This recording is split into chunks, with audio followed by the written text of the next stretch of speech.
बता रहा था कि राम रावण का युद्ध नहीं चल रहा है, रावण राम का युद्ध चल रहा है। पकड़ा गया कि राम रावण का युद्ध चल रहा था। राम का पक्ष का व्यक्ति होता तो राम जी का नाम। राम तो समय से पहले और भाग से ज्यादा कभी किसी को नहीं मिलता। समय आने पर ही उसका प्रश्न फलीभूत होगा। जिसका समय आ गया जिस प्रश्न का, उसको तत्काल लाभ मिलेगा। जिसका समय नहीं आया है उस समय के लिए इंतजार करेगा। जो भक्तों को जो भी लिख के दिया जाए वो लैमिनेशन करा के रखें। और जब मैं पढ़ाता हूं एक पर्ची लेता हूं ऐसे और कहता हूं पढ़िए, तो आप अपनी नजर पर्ची पर बना के रखें और पढ़ें।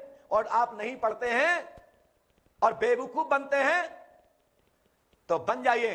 पंडोकर सरकार का दरबार तो खुला बेवकूफ बना रहा है, और तुम पढ़े लिखे लोग तो टोक पाओ तो टोक के दिखा दो कि पंडोकर सरकार के दरबार में कौन सी पद्धति है।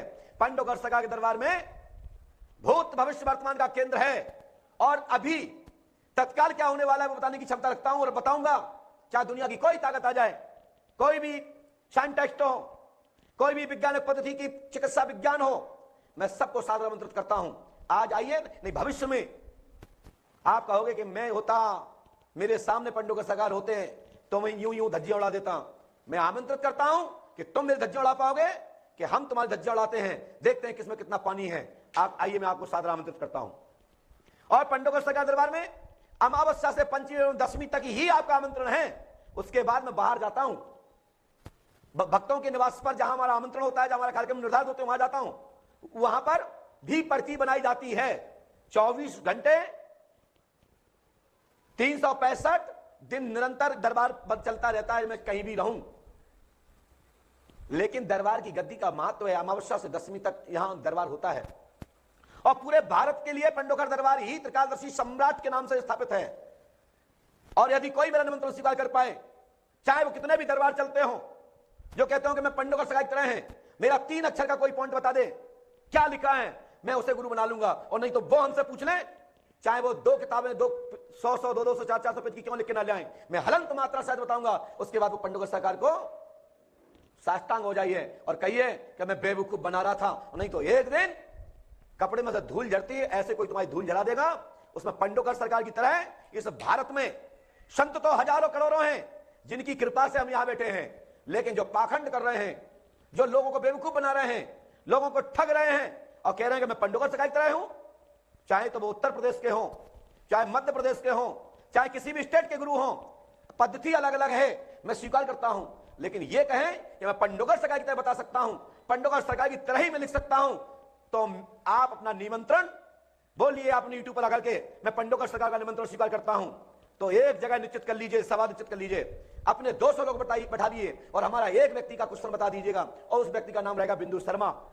यदि उसका कोई भी व्यक्ति का एक प्रश्न का जवाब दिया जाए, जो कहते हैं हम पंडोकर सरकार की तरह हैं, तो हम उसको गुरु बना लेंगे और पंडोकर सरकार का दरबार उनको सौंप देंगे।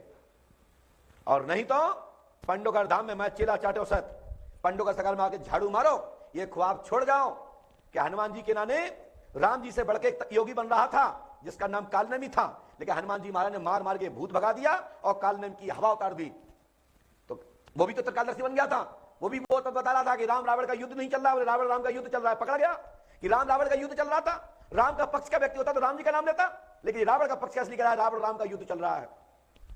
तो यहां पद समझ में आ रहा है कि जो लोग कहते हैं कि मैं पंडोकर सरकार की तरह हैं, तो पंडोकर सरकार की दरबार पूरे भारत में अभी इकलौता है। और हर जगह संपूर्ण दुनिया के पढ़े लिखे लोगों को जो कहते हैं साधु संत गुरु नहीं होते, मैं आमंत्रित करता हूं, आप आइए पंडोकर धाम। मैं आपसे ये नहीं कहूंगा कि आज मंगलवार है, कल शनिवार है, प्रेत दरबार है, सिद्ध दरबार है, काली दरबार है, या 24 घंटे दरबार है, लेकिन पैसा लगेगा। पैसा कैसा लगेगा? 10 लाख 20 लाख 50 लाख करोड़ नहीं लगेंगे।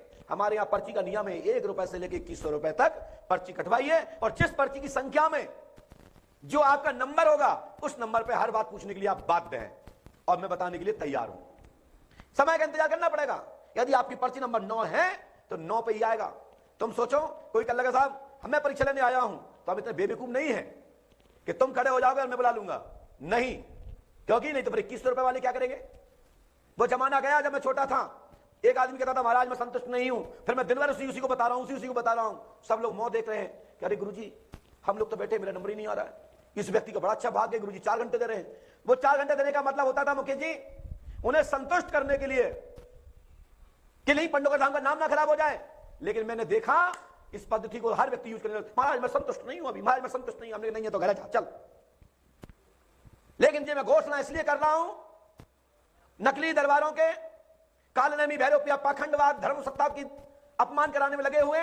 आप ज्योतिष का सहारा लीजिए, मैं मना नहीं करूंगा। आप संत हैं, संत रहिए, मैं आपको साष्टांग प्रणाम करूंगा। आप आचार्य हैं, मैं आपके ज्ञान का सम्मान करूंगा। लेकिन पद्धति कहो तो होश उड़ जाएंगे, दिमाग से निकाल दो।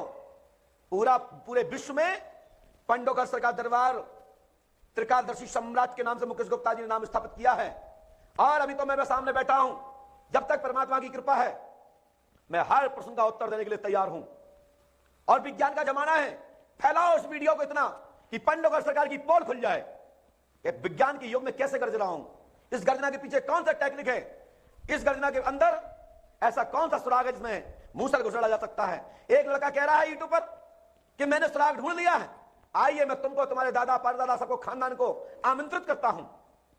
है तो कोई दुनिया में माइकल आल जिसने मेरा सुराग ढूंढ लिया? मैं सादर आमंत्रित करता हूं, उस सुराग को सिद्ध करके दिखाओ तो मैं पंडोकर सरकार का पीठाधीश तुम्हें नियुक्त कर दूंगा और मैं तुम्हारे अधीन होकर पंडोकर सरकार के दरबार में चौखट पर सेवा करूंगा और तुमको यहां का गुरु स्वीकार कर लूंगा। ये उनके लिए कह रहा हूं जो अपने आप को कम्युनिस्ट बुद्धि कहते हैं कि मैंने सुराग ढूंढ लिया। पंडोकर सरकार के पगड़ी में कंप्यूटर लगा रहता है, मतलब कैमरा, वो देखते ही उनके दफ्ती पोल छट जाता है। एक कहता है कि पंडोकर सरकार आड़ा लिखते हैं, टेढ़ा लिखते हैं, नीचे से लिखते हैं, फिर ऊपर से लिखते हैं, ऊपर से लिखते हैं, फिर नीचे से लिखते हैं। अरे तू लिखने लग, बन जा पंडोकर सरकार। मैं 7200 रुपए ले रहा हूं, 11,000 ले रहा हूं, 51 लाख ले रहा हूं, तुम तो 500 रुपए लेकर दिखा दो। मैं जान जाऊंगा तुम कितने पढ़े लिखे हो, परंतु मुझसे कोई इससे लेना देना नहीं है। मैं कहता हूं पढ़ो लिखो, योग्य बनो और सत्य को स्वीकार करो, सत्य पर चलो और पाखंड को उखाड़ फेंको, मैं तुम्हारा साथ दूंगा। लेकिन आप धर्म का अपमान कर रहे हो तो मैं तुम्हारी पढ़ाई को ललकार कर देता हूं। आप सादर आमंत्रित हैं, पंडोकर सरकार आए और आप किसी भी नाम की पर्ची कटवाएं।